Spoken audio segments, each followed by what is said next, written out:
Hello and welcome to See You in Court, a podcast that informs you about the Georgia civil justice system, what it means to you, and how it protects individual rights. During each episode, we dive deep into stories, cases, and insights that matter to Georgians. You can learn more on our website at www.seeyouincourtpodcast.org. Join the conversation on our YouTube channel at See You in Court Podcast, and stay connected with us on our Facebook page at facebook.com/seeyouincourtpodcast. This podcast is sponsored by the Georgia Civil Justice Foundation. Your hosts are Robin Frazer Clark and Lester Tate, who are both past presidents of the State Bar of Georgia and who both serve on the board of directors of the Georgia Civil Justice Foundation. And now this episode of See You in Court. Good morning, friends and lovers of the law, and welcome to See You in Court. I am Robin Frazer Clark, and with us, as always, is our wonderful co-host, Lester Tate. Lester, how are you? I'm doing great. I am freshly back from 2 trips to Canada, one to Calgary, where I had the opportunity to have lunch with our guest today, and then I went back to Toronto, which is a great international city. And I must echo, has a much better baseball team than the state of Georgia does right now. And, my only complaint was that when I was in Toronto, it was cooler in Georgia than it was in Toronto. So that's crazy. And so, I just got back from Vancouver last week. So we're really that's right. Endorsing Canada and visiting Canada. I had a great time. I don't just say this because we've got Dean Holloway with us today, but the people of Canada are just tremendous, and friends to Americans through good times and maybe some bad as relate to our relations. I absolutely agree. I really, really loved my visit to Canada. And today we're going to be talking with, seems to me, kind of a famous Canadian lawyer. Wouldn't you agree, Lester? I mean, I would totally agree. Gosh, Ian, so impressive. Ian was, I don't know if you've got this, but he was also on the Privy Council at one time. Is that correct? Yeah. Okay, well, we'll talk about that. We might have to explain to some rural Georgians. Yes, Privy than that, as opposed to another. Yeah, we don't have that down here, but we're going to be talking with Canadian lawyer and professor of law and dean Ian Holloway about our important relationship between Canada and the United States, both in law and in history. So let me introduce our listeners to Ian. Ian Holloway was the dean of law at University of Calgary from 2011 to 2024. Prior to this, Ian served as dean at Western Ontario Law School and as an associate dean at Australian National University. Over the years, he has held appointments at Cambridge and the National University of Singapore. He is a graduate of Dalhousie University, the University of California at Berkeley, and the Australian National University. He is also an alumnus of the Kellogg School of Management at Northwestern University and the John F. Kennedy School of Government at Harvard University. He is widely published both in Canada and around the world. And I want to add that as dean of these law schools, 1 out of every 100 Canadian lawyers have had Dean Holloway, as their dean, which is an amazing statistic. Additionally, Ian has published a book on naval history, as well as many essays or other pieces in various legal and non-legal periodicals. He's been a regular columnist for Canadian Lawyer magazine for a number of years. Before beginning his academic career, Ian spent a number of years in private practice in Halifax with the Atlantic Canadian law firm of McGinnis Cooper, where he focused on labor and employment law. He also served as the law clerk to the Chief Justice of the Federal Court of Appeal. In 2003, Ian was elected to membership in the American Law Institute, a distinction that is held by only a handful of Canadians. In 2004, he was appointed Queen's Counsel. In 2007, he chaired the Review of Legal Education in Oman. In 2013 to 2014, Ian served as the legal education and training team leader for the Canadian Bar Association's Futures Trustee of the NALP Foundation, and formerly served for 8 years as a trustee of the Law School Admission Council. He served as governor of the Southern Alberta Division of the Canadian Corps of Commissioners. He was a member of the Advisory Council to the Minister of Heritage on the commemoration of the War of 1812, and he served as a member of the Vice-Regal Selection Committee for the Lieutenant Governor of Alberta. In 2015, he was appointed to the National Security and Intelligence Review Agency and made a member of the King's Privy Council for Canada. Beyond the legal sphere, Ian spent a total of 25 years serving in the Royal Canadian and Royal Australian Navies.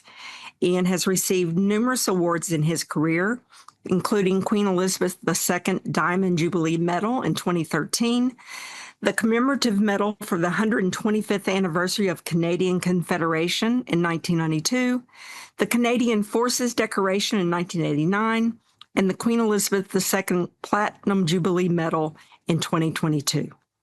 Wow. Ian, welcome to the show.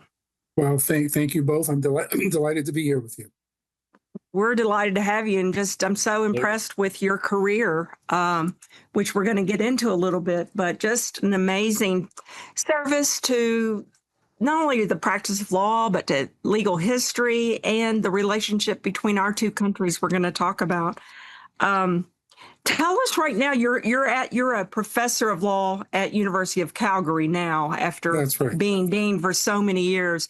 And do you have a special focus at Calgary? Well, right now I'm on a sabbatical leave, and I'm doing some work on actually legal history, looking at some connections between an Indian jurist and Canada in the latter part of the 19th and early part of the 20th centuries. It's a story that's kind of counterintuitive, and I think it casts important light, fresh light on the nature of the legal nature of the British Empire. So that's what I'm working on right now. Great, and I assume there will be a book at the end of this, or probably not a book. Publication? I hope an article or two, but you never know. We'll see. Yeah, sounds great. You actually had, I think, when you were dean, one of our distinguished Georgia jurists as one of your special guest lectures. We did, Judge Dillard. That's absolutely right. We have a very close relationship with the Calgary Bar Association, and among other things, the Calgary Bar sponsors a visiting chair in advocacy every year. And the custom had always been to alternate between having a distinguished Canadian advocate and a distinguished Albertan advocate. And I thought it'd be fun to, I guess, reflecting, my own beliefs. It'd be fun to have a non-Canadian for once, and so I've never actually met Judge Dillard in the flesh, or I had never met Judge Dillard in the flesh, but in that 21st century way, we were become good chums on social media, on Twitter, and so we invited him, and he agreed to come, and he was great. He was wonderful. Yeah, his nickname down here is Twitter Laureate. Well, I think it's an appropriate nickname for him. But yeah, he's great. He's a great guy. Okay. And let's talk a little bit about the interconnectedness of Canadian and United States law. Can you tell us a little bit about how they are alike, how they are different, what the systems are like in comparison to each other? Sure. Well, they're more. The shortest answer is that they're more alike than they are different. So, Canada and the United States are both federal unions, sprung from a British constitutional root. So we share a constitutional tradition. We're both common law countries. With each of us has one civil law jurisdiction in our federation, Louisiana in your case and Quebec in our case. In terms of the shared constitutional root, you guys were sprung from that root about 100 years before us. So we tack on to your constitutional understanding another century or so of accumulated English understanding. But the basic principles are very much the same. And so I say, Canadian law students feel very comfortable in a U.S. classroom and vice versa. Canadian lawyers from time to time appear as guests in U.S. courtrooms, and it works out just fine. If you were to ask me, though, the biggest differences, if you were to ask a Canadian before your last election, you're asked a Canadian, what don't you get about the U.S.? And 9 out of 10 Canadians will say the Second Amendment just doesn't make sense to us. And I don't want to get too political, but that's one difference. If you ask a Canadian lawyer, he or she would say the Second Amendment, but also the election of judges. That's something that just doesn't compute to us. I know it's a deep and embedded part of the U.S. legal fabric, but we don't have that. But otherwise, it's quite similar. The way we view jury trials is a bit different too. I mean, you have a constitutionally guaranteed right to a jury trial in any matter where is it over $50? Is 25. We're still 25. Well, there you go. I mean, which was a lot of money, I guess, in 1789. Not quite so much now, but nonetheless, we have provision for civil juries, but you generally only see them in defamation cases. A judge has a right to overrule the use of a jury in any civil case where the judge believes that the legal matters in issue may be too complex for a civil jury. So you don't see them very often in civil cases apart from libel and slander. In criminal matters, we still have a jury system. Criminal matters in our system are divided between two. What you guys would call a felony, we call an indictable offense. And in all indictable offenses, the accused person has a right to select trial by jury if he or she wishes.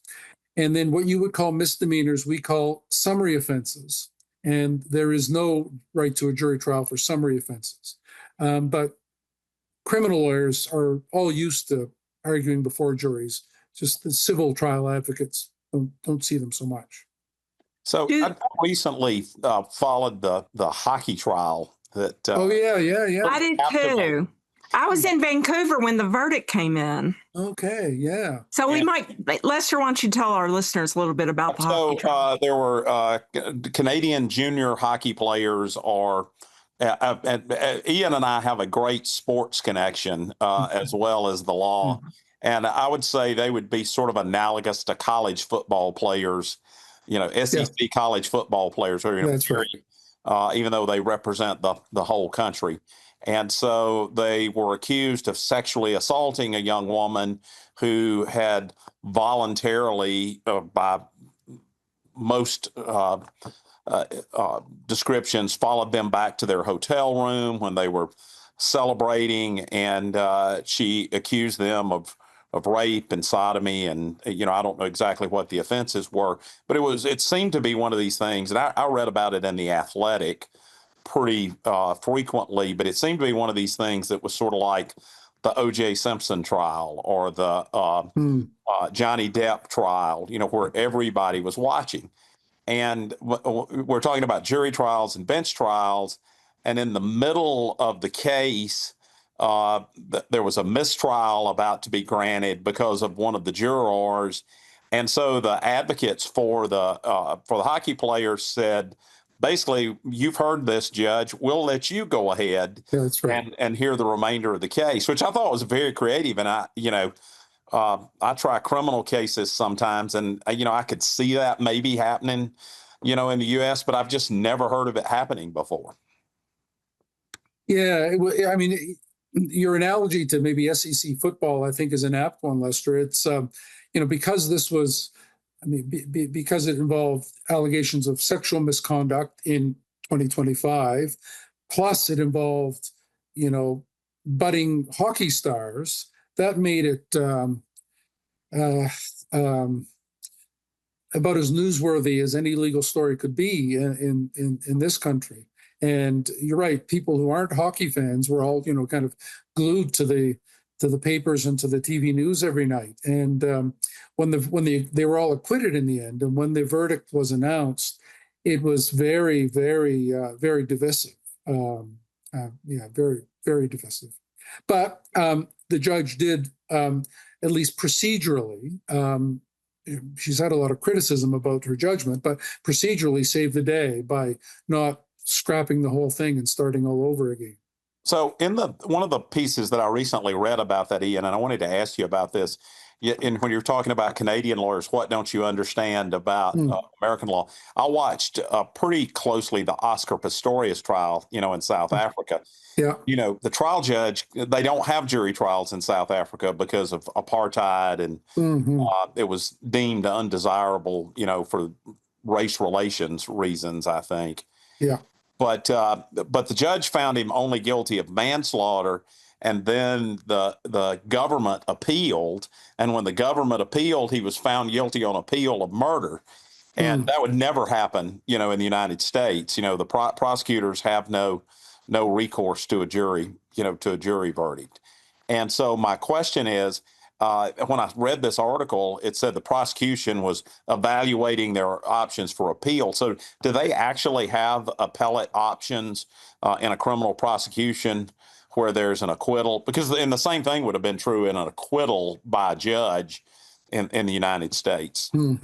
Yes, they do. I mean, they don't often do it. They don't often appeal acquittals, but they can. And what would be the grounds? So I'm assuming it's a court of errors. Correction of errors. Mistake of law, not mistake of fact. Okay. Yeah. Well, when I was in Vancouver, the verdict came out in the hockey trial, and I didn't know anything about it before I went to Canada. But like you said, it was the only thing people were talking about. It was the only thing on television in Vancouver for a couple of days. And I thought it was super interesting. But, if you elect to go with the judge mid-trial, you better have some confidence. You better have some confidence in that judge, right? You better feel good about the judge. Well, and that's another thing that may be important or maybe of interest to your listeners. Our Constitution was written against the backdrop of the Civil War, your Civil War. And one of the things, our as we call them, the fathers of Confederation, our counterpart to your founding fathers, they disagreed about a lot of things, but one thing they all agreed about was we don't want any of the states' rights business. And so under our system, the superior court judges, they're called different things in different provinces here. It's called the Court of King's Bench and so on. But the superior court judges in every province are appointed by the federal government, with the theory being that they will all view themselves as being Canadian judges. Ultimately, I'm not just an Albertan judge or a Nova Scotia judge. I'm a Canadian judge. And as I said earlier, we don't elect them. And so on the whole, the quality of our superior court judiciary is pretty good. I think very, very good on the whole. I understand too that they was talking to some Canadian lawyers that the pay's not bad for Canadian judges, at least as compared to U.S. judges. Where, is that so? Okay. You may have, I think federal judges are now up to about 225, something like that, 225 U.S. Okay. Yeah. Well, see, ours are paid about $350 or so. Now, there still is an issue. I mean, because you have to apply to become a judge, and so for a lot of to use a technical term, a lot of big shot litigators, that would involve a huge pay cut. Whereas for some other lawyers, that would be more than they'll ever earn in their lives. And so there is a concern. Sometimes you hear that the very best lawyers aren't applying for judicial appointments because of the loss of income. But it's is it the same in the U.S. federal system? I mean, there's a very generous pension that kicks in after you've served. Well, I think the magic number is 25, combination of your age and the years of service, or not 20, 85 rather. The federal judiciary, what they call the rule of 70, where your years of service to your age has to equal 70.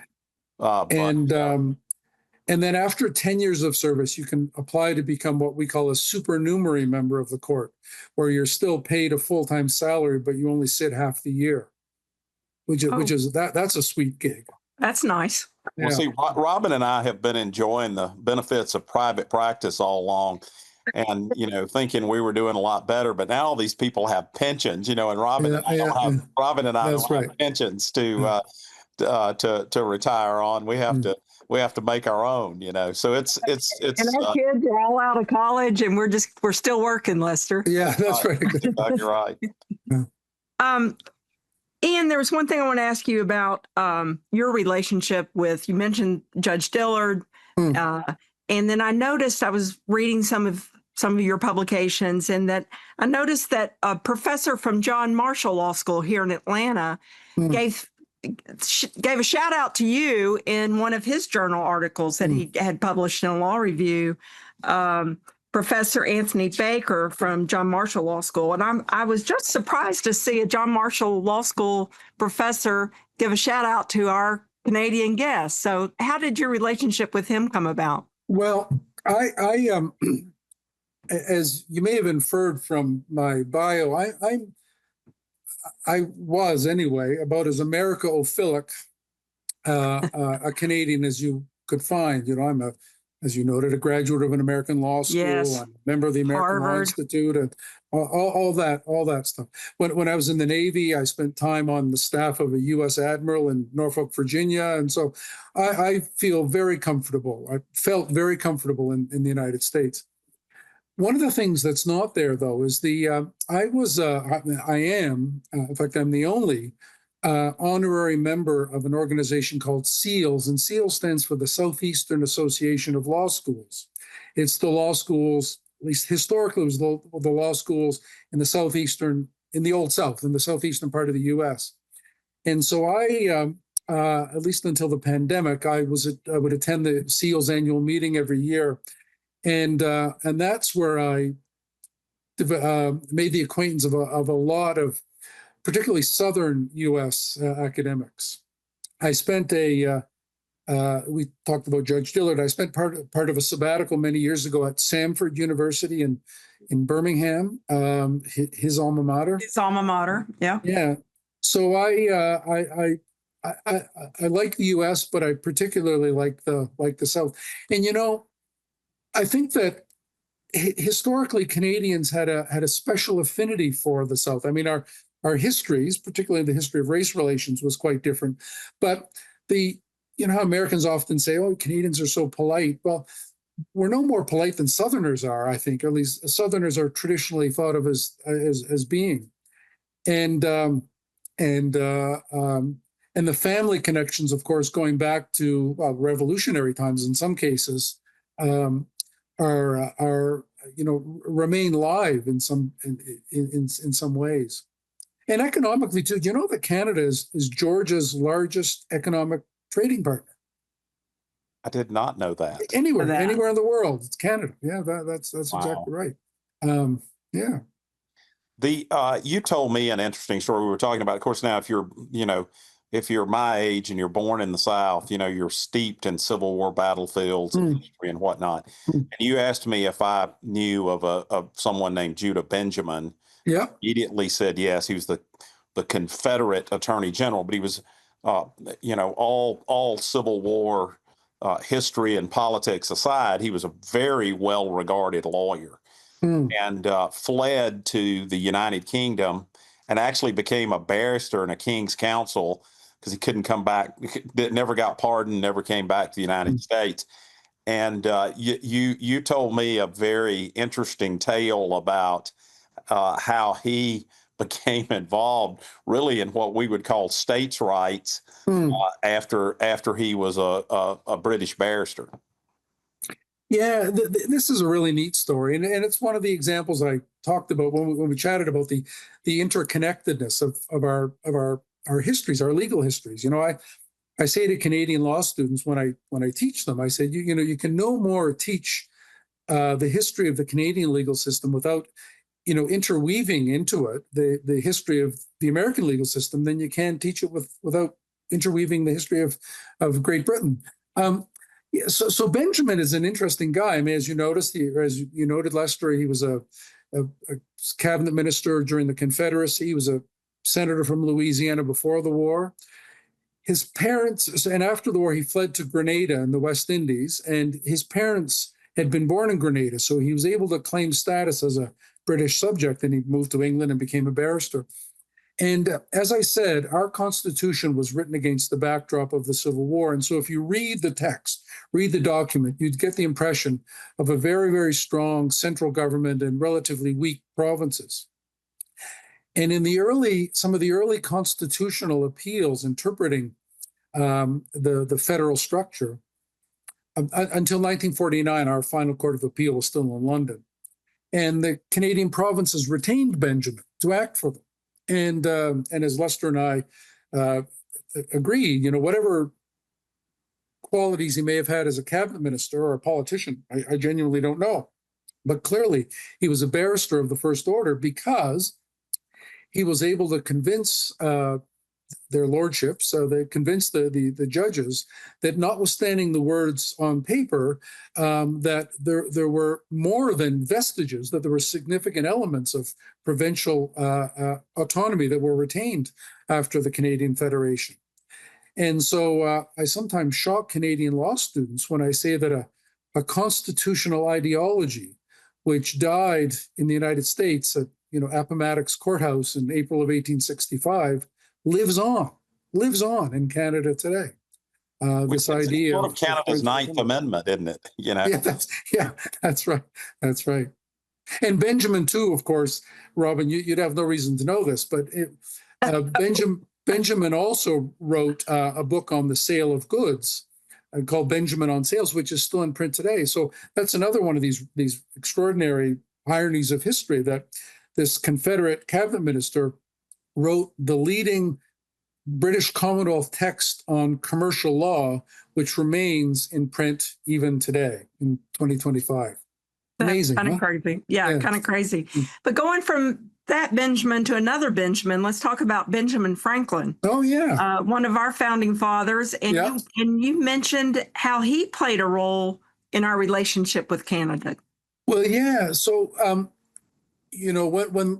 when the 13 colonies decided to rebel, as I sometimes joke, when they decided not to pay their taxes, if you guys had only paid your taxes, the world would be a very different place today. But anyway, but when the colonists decided to rebel, I mean, there were other British colonies in North America at the same time, and attempts were made to enlist the two other principal British colonies, Nova Scotia, which then included what are now the province of New Brunswick, my home province, and Prince Edward Island, and Quebec, which now includes much of what is Ontario. And so in 1775, George Washington sent people up to Nova Scotia to put out feelers to see whether they'd be interested in joining the rebellion, and in fact invited some Nova Scotians down to try to convince them. But in the end, the privateers from New England were conducting these raids on Nova Scotian ports, and it kind of backfired because they drove. In fact, one of them was led by John Paul Jones, the famous American naval hero John Paul Jones, kind of drove the Nova Scotians more firmly into British hands. But the other attempt was led by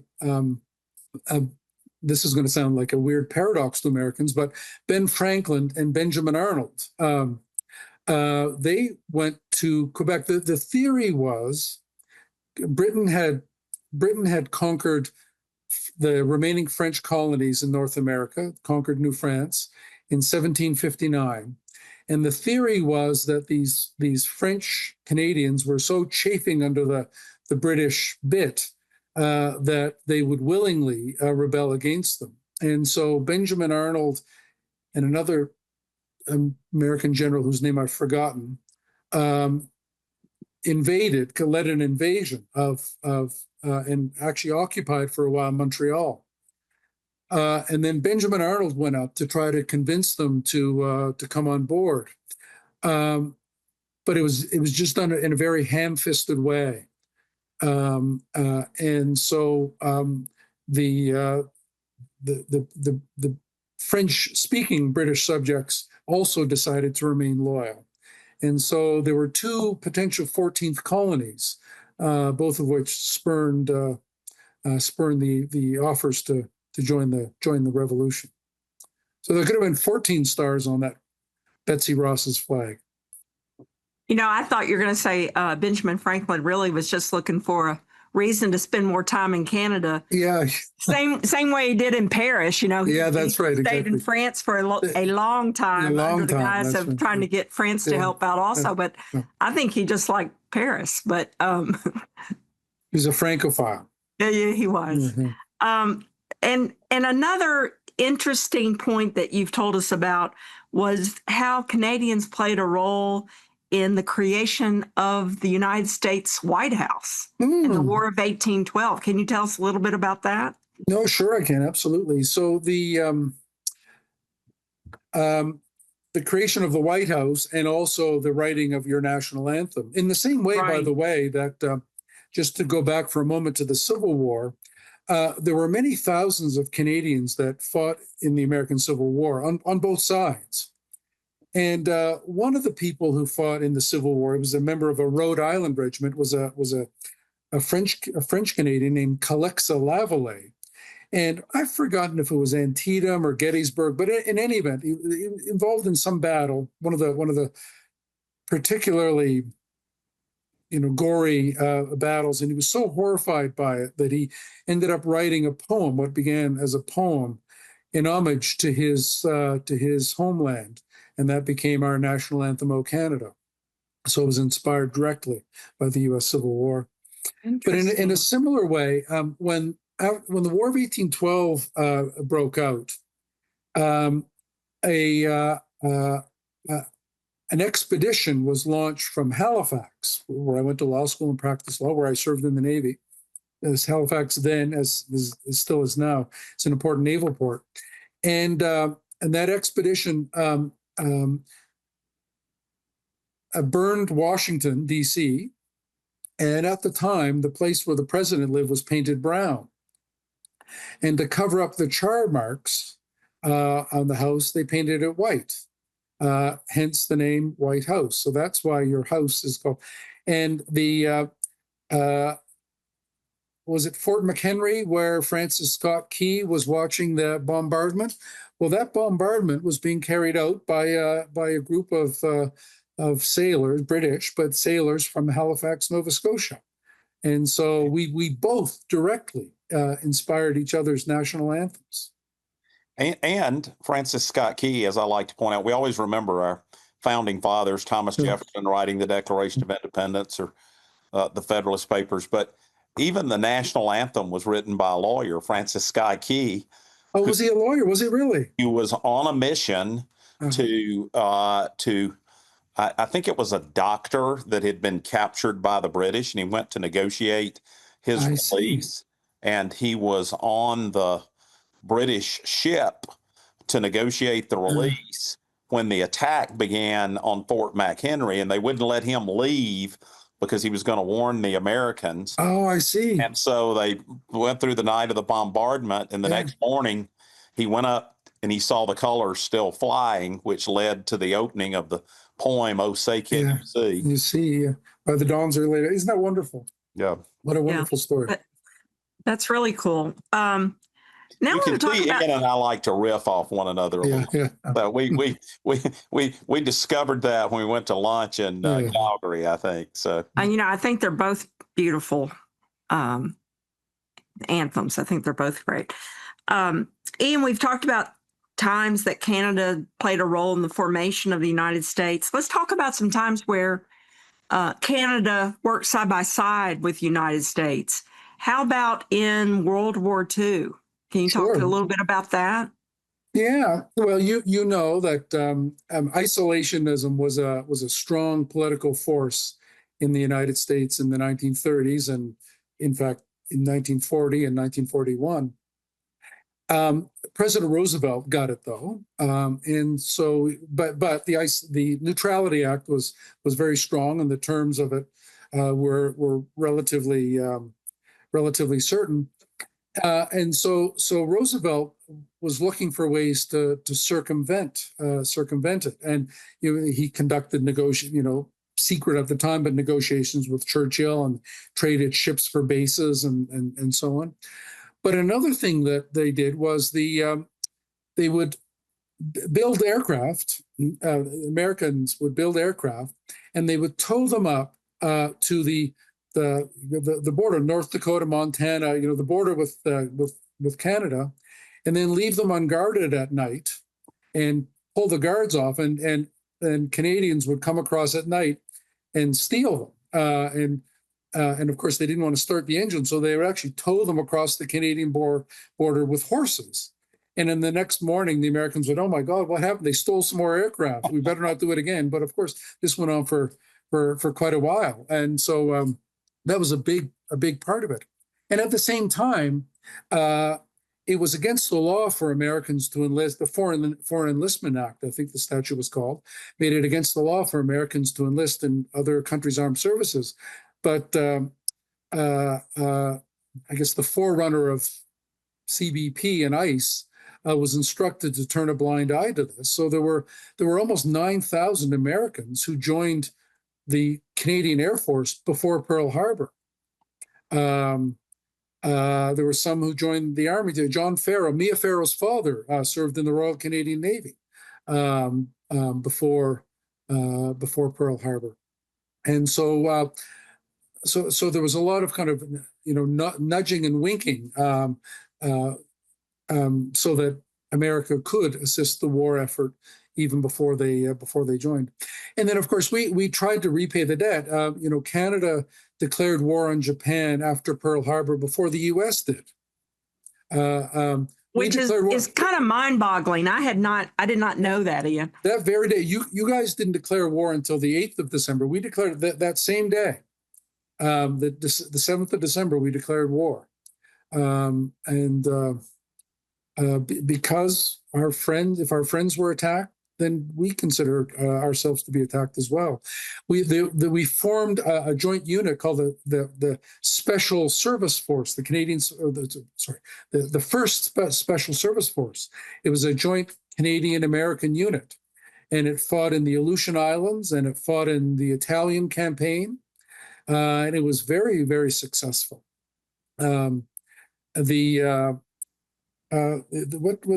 Germans had a name for it, the Teufel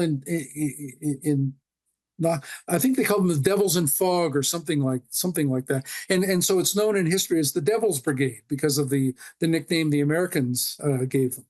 It's great. There's a great old movie about that. Yeah, there is. Yeah, that's right. And it's called the Devil's Brigade. Yeah. Yes.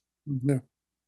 So, there's been a lot of, I saw recently where, and you were talking about the Aleutian Islands, that's the only part of the United States that ever really got occupied during World War II, some of the Aleutian Islands that the Japanese occupied. But, recently, and as we've just this week or the end of last week had the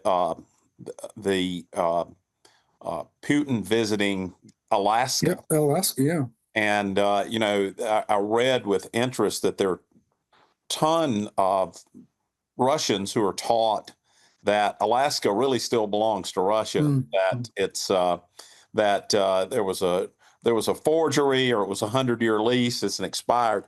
But I'm very curious because of your naval background and your legal background, it seems like that Russia has increased the sort of freedom of navigation, as we like to call them, in Taiwan, mission along the Canadian, the Western Canadian coast and Alaska and that area there. Yeah. Is that increased, or is that kind of always been something they did? Oh no, it certainly has. Well, they've always pushed the envelope. There's no question about that. When we would sail from Halifax or Norfolk, a joint task force, were very common, Canada American joint task force. The Russians would be waiting for us right outside, and they wouldn't. I mean, obviously we didn't shoot at one another, but they would try to interfere and get in the way, and there'd be a bit of cat and mouse going on, and they'd listen to our radio and try to disrupt it and so on. So they've always been pushing the envelope. And similarly, sending bombers over the Arctic. We are partners in NORAD, the North American Aerospace Defense Command, which is a joint command where American officers can command the Canadian Air Force and Canadian officers command the American Air Force. And so Russian bombers would, for a long time, would sort of, get as close as they could to our side of the Arctic Circle, and we'd scramble and ward them off and so on. But with climate change and the opening up of the Northwest Passage, we're starting to see China and Russia both trying to assert a freedom of navigation through those waters. And this is a real, it's a live issue. And I will say that, one of the areas in which President Trump is absolutely correct is that we Canada have been freeloaders in defense for a long, long time. We haven't, and I say this as a veteran, we haven't been pulling our weight, and we need to do much, much better so that it's not just the U.S. that has to do most of the heavy lifting with respect to protecting our shared maritime resources. Yeah. Thinking about current events, how would you describe our relationship? And when I say our United States relationship with Canada now, what's the sentiment in Canada and Calgary about the United States? Lester and I were talking. We've both been recently in Canada, and the only problem I had in my entire trip, which I loved Vancouver, but it was very hard to find American bourbon. And we saw signs saying no American spirits will be sold here and that sort of thing. That was about the only hardship I had, Ian, in Vancouver, is there was no Maker's Mark. I'm glad to hear that. In fact, I've read that you guys will know better than me, but I've read that it's causing real hardship in Kentucky, in parts of Kentucky. Yes, it is. But to answer the question, in 1961, President Kennedy spoke to our parliament, and he said that economics. He said that geography made us neighbors, history made us friends, economics made us partners, and necessity made us allies. And that captured it pretty well. In fact, that statement is carved on there's a big stone on the grounds of the American Embassy in Ottawa, and that's carved there for everyone to see. And I think that President Kennedy captured the feeling pretty well. We would rib each other. In the Navy, we would sort of tease each other all the time, but we recognized we were on the same team, and we supported one another.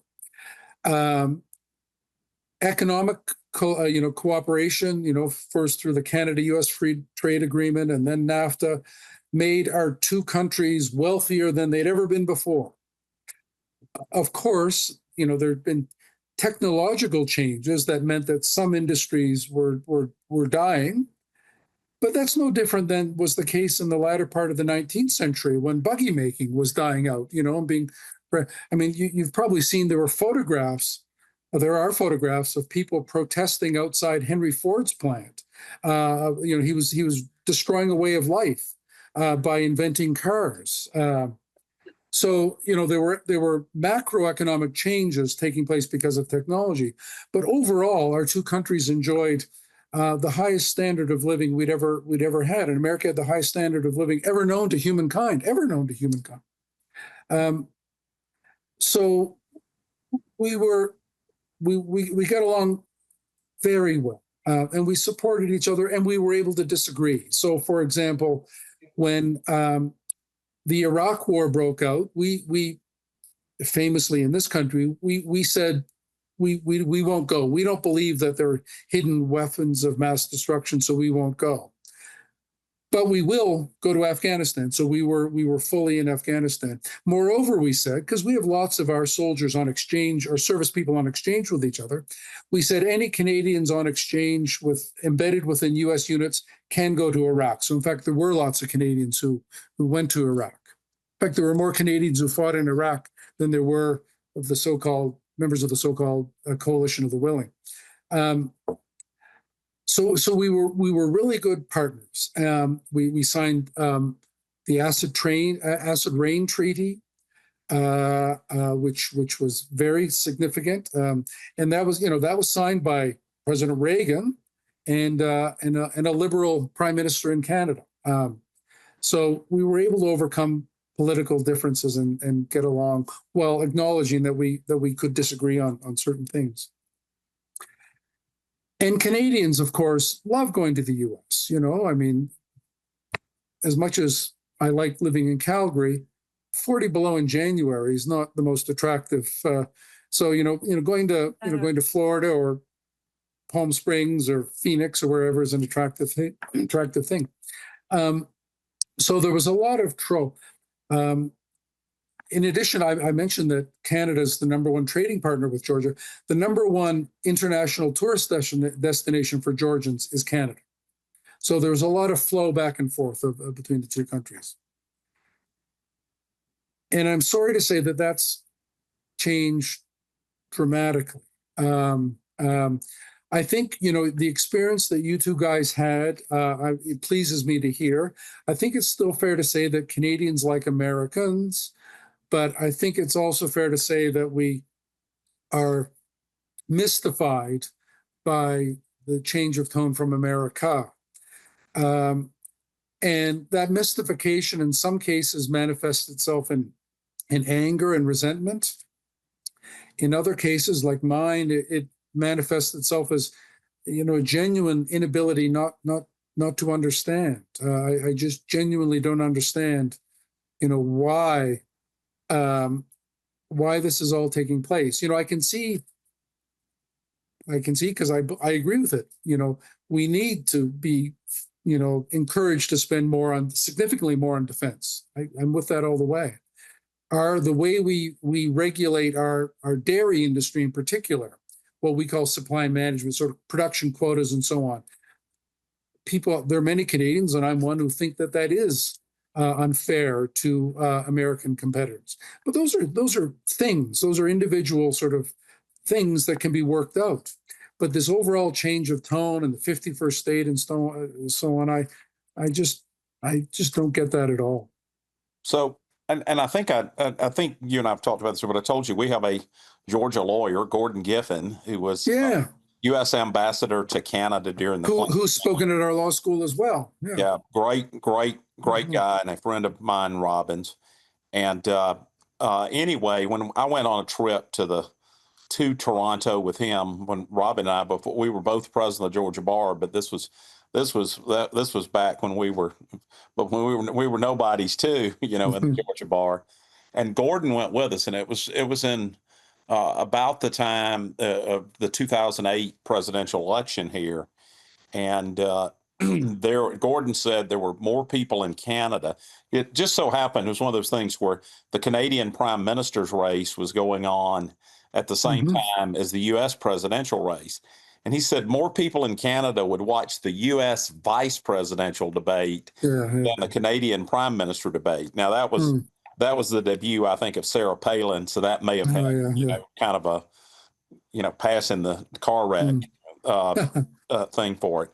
But given that Canadians are really paying attention to American politics, in a lot of ways, do you think this change for the worse is reparable, or have we now torn something asunder that would be difficult to put back together? Yeah, no, well, it will be difficult to put it together, but I think it can be put together, and it needs to be put together for the benefit of both countries.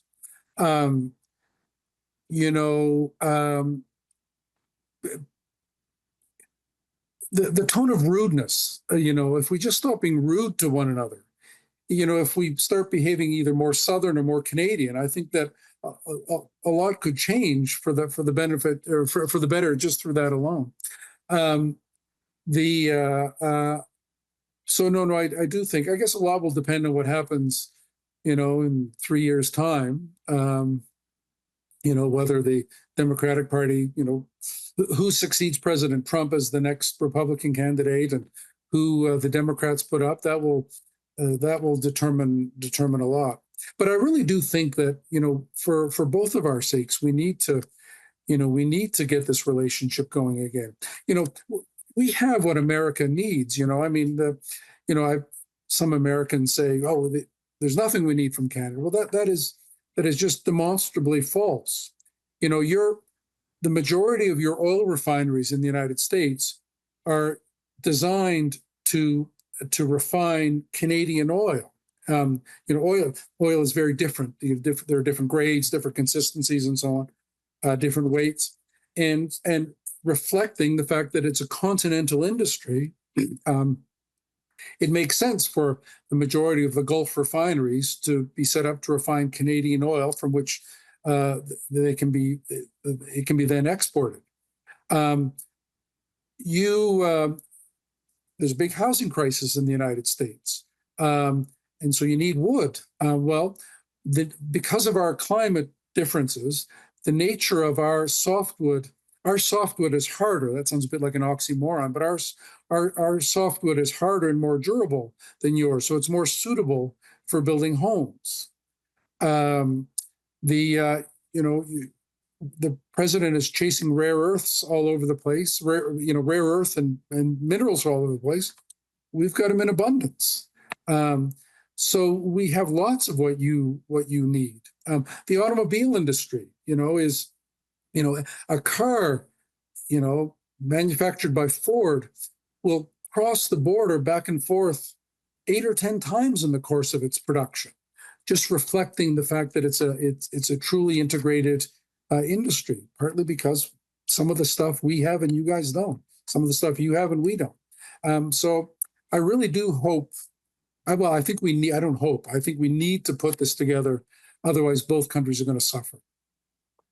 Can I say as well too? Oh, sorry. Go ahead, Robin. Forgive me. No, I was going to say I agree. I agree 100% with you, Ian. And when you said you just don't understand what has happened, I agree with that too. And I would just like to state for the record, I didn't vote for the person who is our current president. So I really don't get it.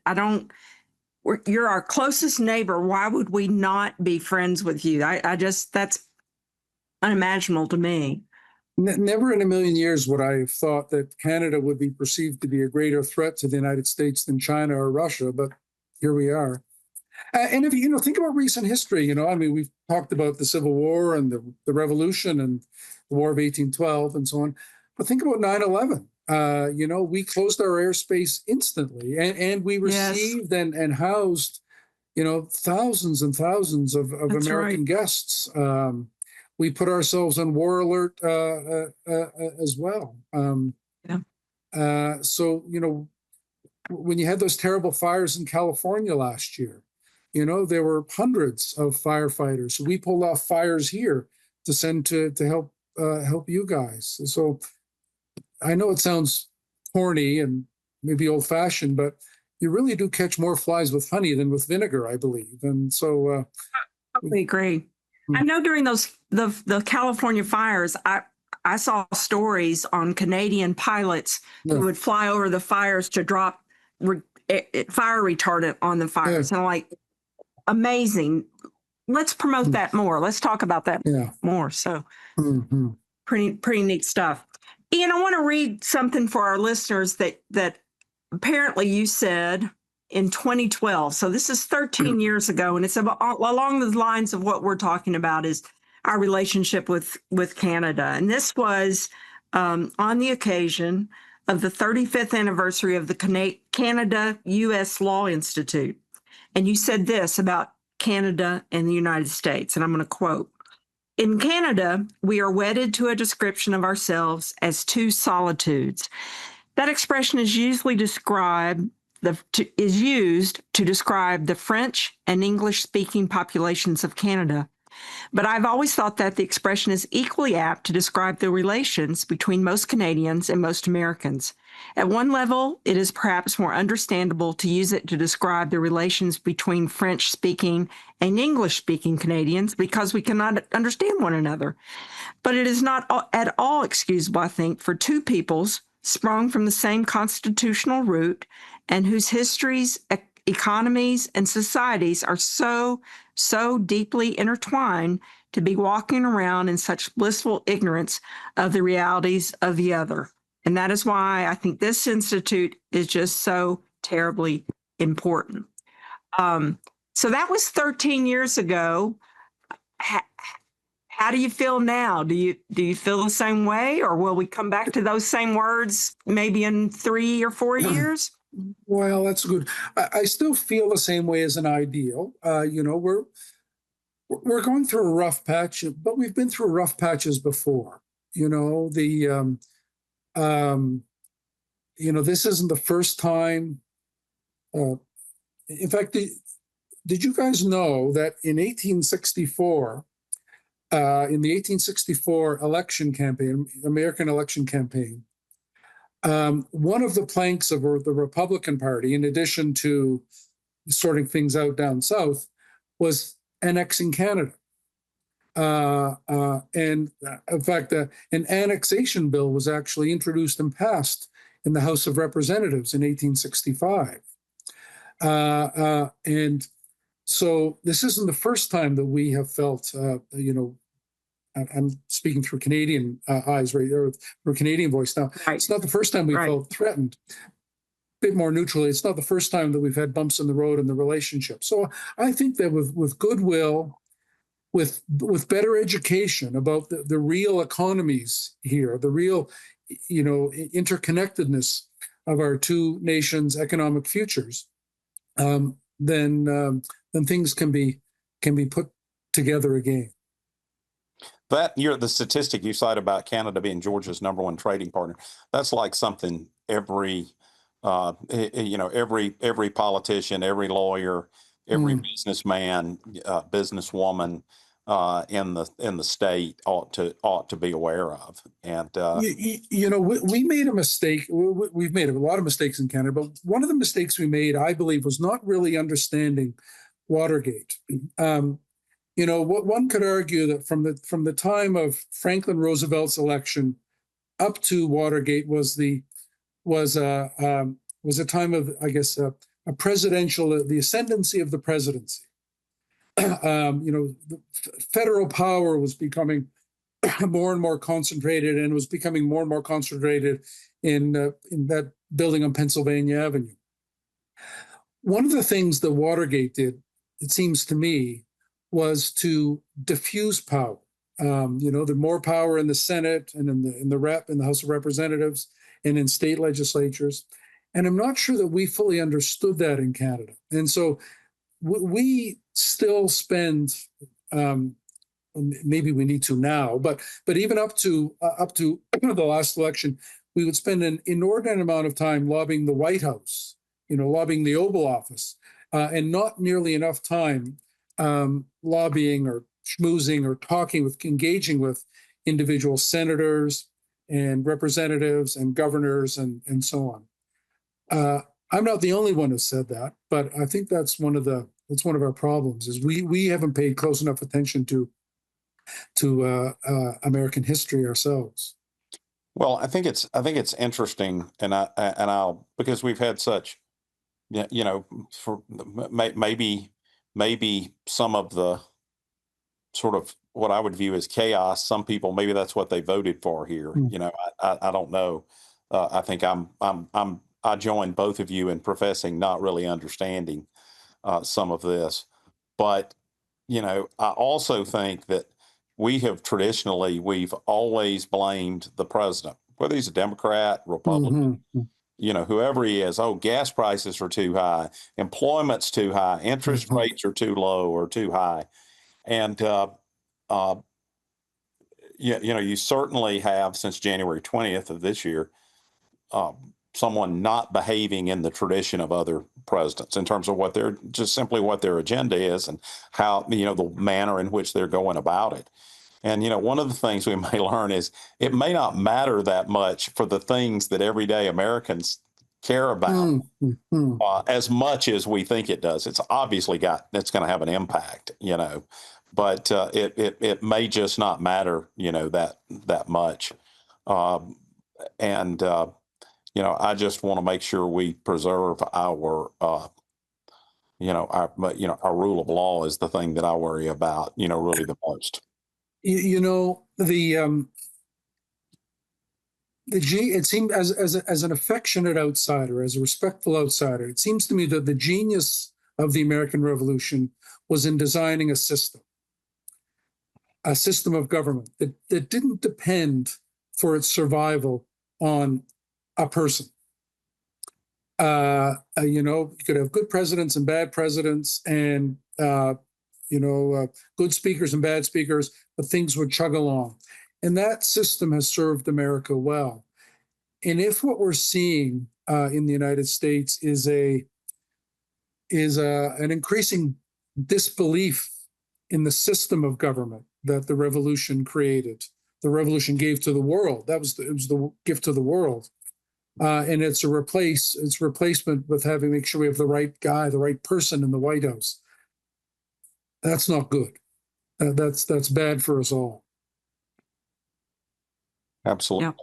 Yeah. Agreed. I have to say too, while we've amongst these important things we're talking about, and we talked about it before we went on the air here, but if you're watching on video, I've got my Calgary Stampeders hat on that Ian gave me when we visited, and we not only debated U.S. and Canadian law, we talked about U.S. Canadian football rules as well.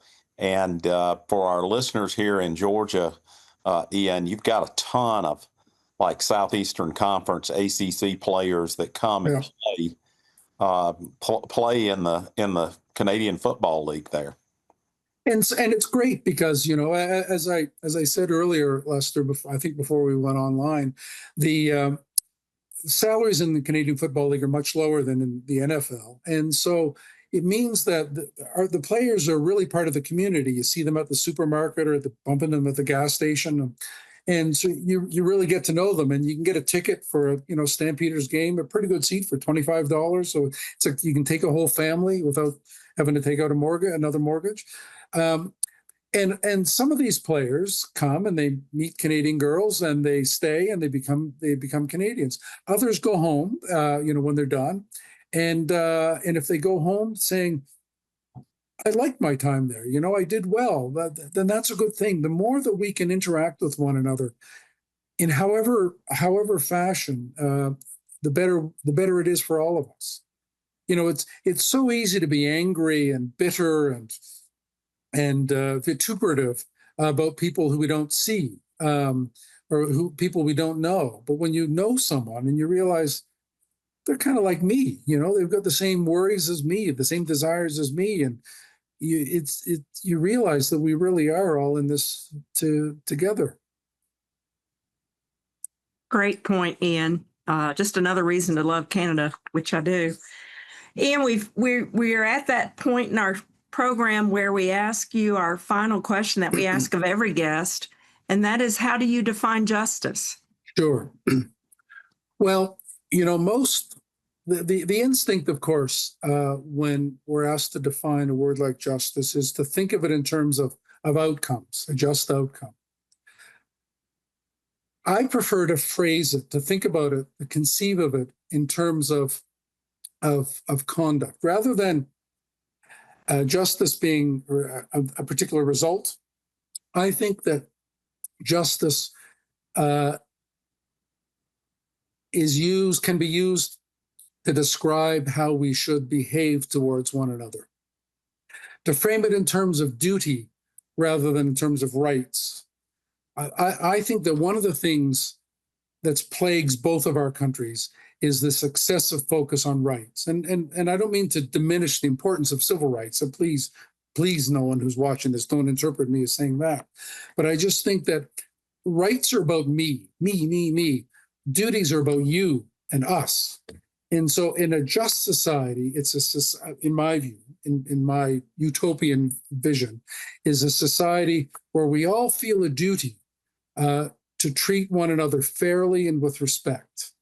And if we treat one another fairly and with respect, then I believe we'll have the closest thing we'll ever see to a just society. Great answer. Great answer. And That is a great I never answer. thought about it, but when you think about torts, you violated a duty. It's something That's right, a duty of care. I've got to somebody else. That's exactly right. Well, again, folks, we've been talking with Ian Holloway, professor of law and former dean, University of Calgary Law. And you can find out more about Ian at seeyouincourt.ca on the internet if you want to take a look at University of Calgary. Ian, we've enjoyed our time with you so much and talking about our relationship with Canada, and I can't wait to get back to Canada. I don't know when that will be, but I can't wait. Well, come on up. The door's always open for both of you and all our friends in Georgia and around the United States. And same to you. Our doors in Georgia are always open too. And we'll drink some American bourbon and have a good time. We'll have barbecue. That's the best thing about Georgia, apart from Robin and Lester, is good barbecue. We got a lot of that too. Yeah, you can't beat barbecue and bourbon together, Yeah. Well, thank you again both very much. I've enjoyed this. Been a lot of fun. Have a great day, everyone. Bye. Thank you. So we usually go ahead and do a little clip. You don't have to wait around for it, but I just want to thank you. You can exit if you want. Okay. But we need to just progress so we can send you a coffee cup. Yeah. Just out of curiosity, when is this likely to go live? I think it will go live probably in a week or so. Oh, good show. I forgot, but our producer told me, and he doesn't take long to turn it around and get it published. So it'll probably be early, either late this week or early next. I'll send you a link, okay? I'll send you the link to it. It's like the link, and I try. I'm Robin's better about this than I am, but I try to. Robin does well on social media with it, but I try to retweet it or whatever too. Yeah. So I just hope to hell ICE doesn't bar me from entering the U.S. or something like that. I got a daughter who lives in Phoenix, and so I'm always a bit worried. I gave a.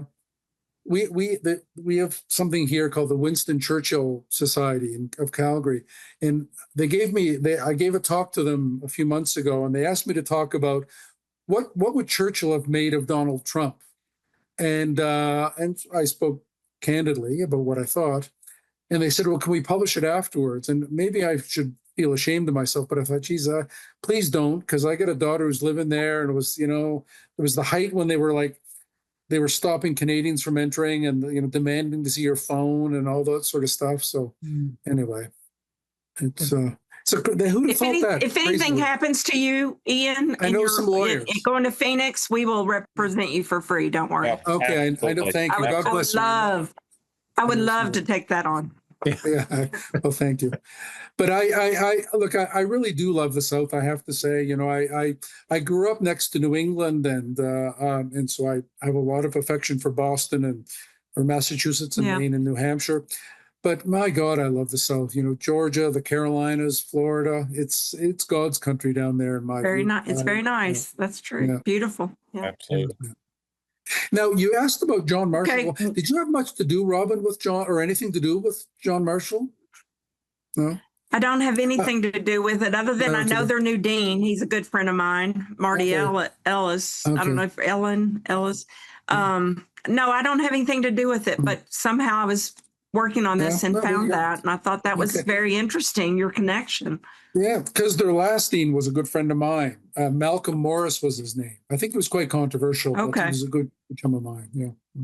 John Marshall's. We've had a professor at John Marshall. I said John Marshall's putting out a lot of good lawyers. They really do. Yeah. They really do focus on putting out practitioners, Yeah, that's right. That know what they're doing. Unlike Emory or even Georgia State. Yeah. Yep. Yep.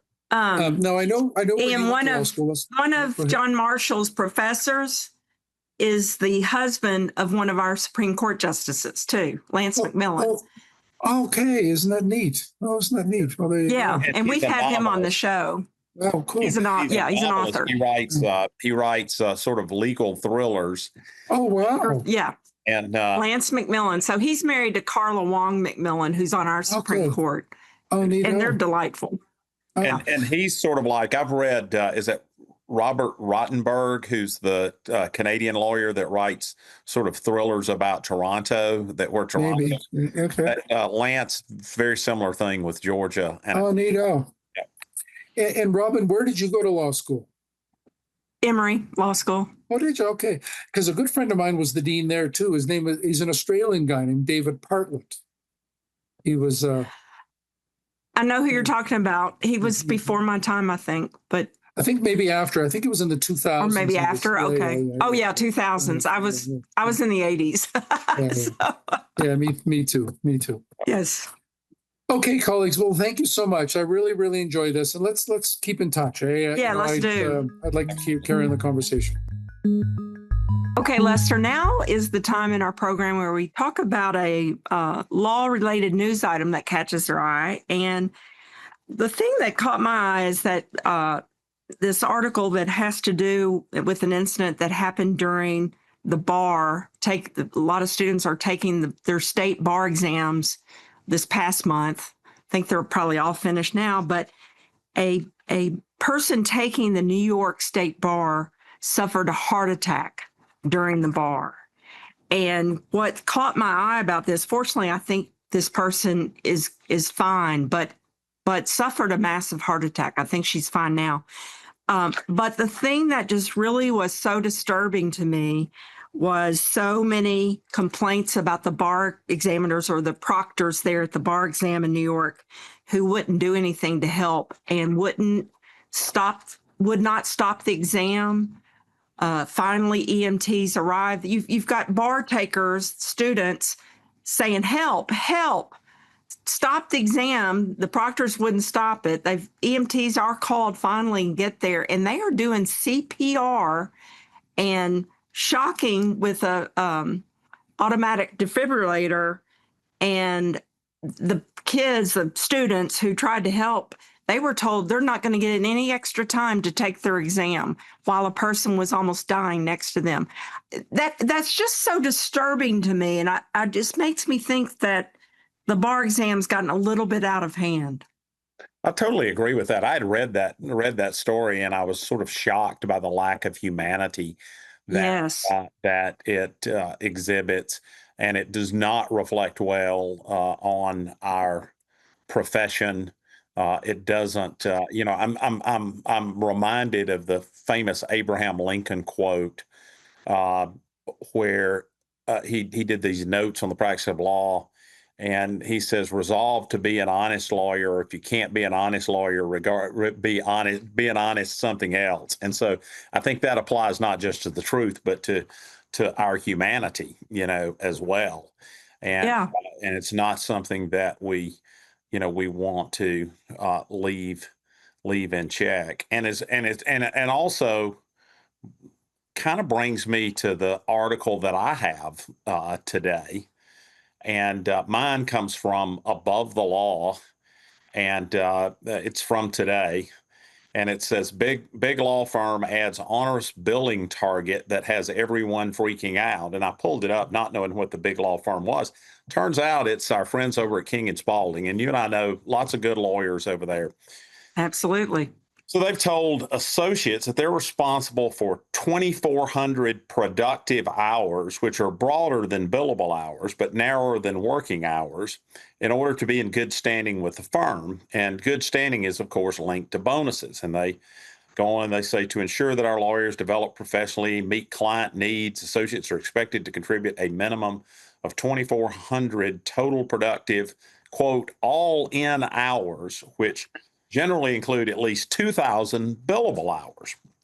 The remaining hours should be dedicated to productive non-billing contributions such as practice and business development, professional development, recruiting, and other practice and firm initiatives. And then it goes on to, talk about that a lot of people in the firm were upset. And of course, Above the Law works largely off tips from, disgruntled people in law firms. Insiders.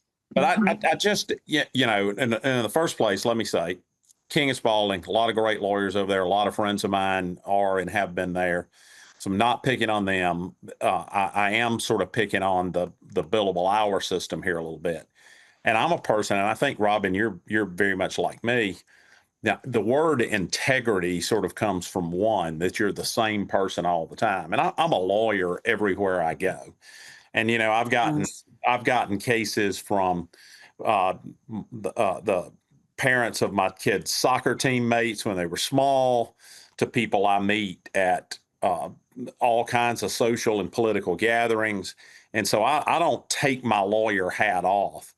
So maybe there's something in the calculation here, but you're really talking about, with 2,400 hours, you're talking about, I figured this up. If you take 2 weeks off a year, now I'm not talking about 6 weeks vacation. I'm just saying, let's say Christmas and Thanksgiving, because you got holidays all throughout. You're talking about 48 hours a week.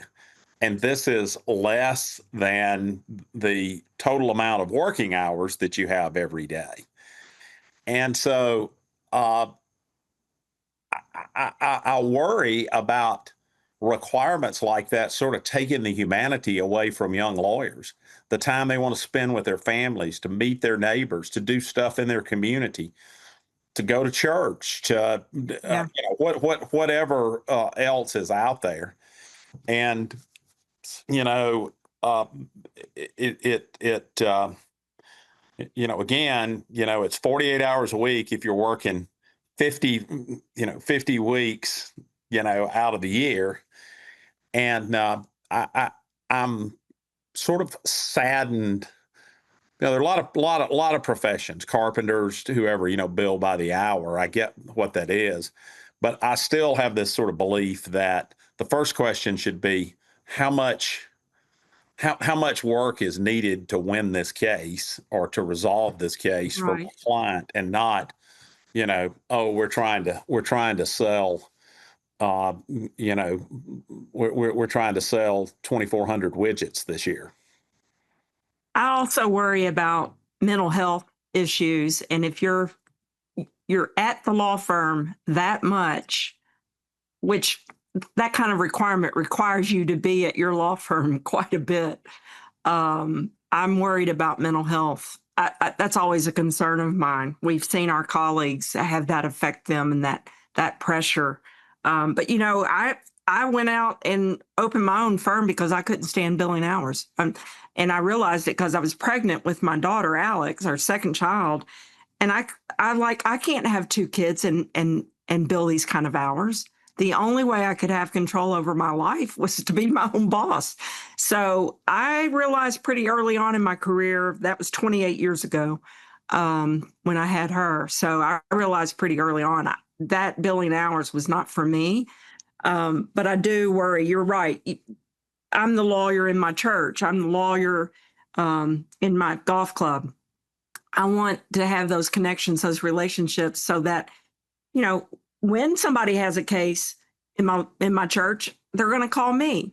So spending time necessarily helps you as a lawyer. That's not why you do it, but the big firms need to understand that's what it's all about, relationships outside of your 4 walls. It absolutely is. And the other thing too is that, and in talking with Ian today about, our common law history and our common law history with Britain, in the United Kingdom, if you're a trial lawyer in the United Kingdom or Scotland, Scotland's part of the United Kingdom, Wales, Northern Ireland, most of those places that have split practices, barristers who do what you and I do, they can't even form partnerships. They're all mandated to be sort of solo. So there's more than one way to do this, is really what I'm saying. And so I think every now and then we have to think outside the box and decide, is what we're doing working, or do we need to go another way? And my last little postscript I'll put on this is that I can't help but think that artificial intelligence is not going to make a lot of that work able to be done in a lot less time, which is going to leave going to leave a billing deficit there for firms that do that. Time will tell. Yep. All right. Well, great show today, Lester. I enjoyed Ian, having him. We want to thank our sponsor, the Georgia Civil Justice System, and our producer, Philip Hoover, and we thank our listeners. You can learn more about Lester Tate at aikentate.com and more about me, Robin Frazer Clark, at gatriallawyers.net. You may listen to our episodes of the podcast at seeyouincourtpodcast.org or wherever you get your podcast. And I also want to share that we are on YouTube, where you can just search See You in Court on YouTube.com. And we now have over 118,535 views on YouTube, which is amazing. Yeah. So that's all I have, Lester. It's great. And I guess until next time, we'll see you in court. See you in court. You've been listening to the See You in Court podcast, brought to you by the Georgia Civil Justice Foundation. Remember, justice is a shared journey, and your engagement makes all the difference. For further insight and resources, visit our website at www.seeyouincourtpodcast.org. Subscribe to our YouTube channel at See You in Court Podcast for additional content. And don't forget to engage with our community on facebook.com/seeyouincourtpodcast. Special thanks to our producer, Philip Hoover. I'm Fred Smith, Executive Director of the Georgia Civil Justice Foundation. You may learn more about the foundation at www.fairplay.org. Until next time, we'll see you in court.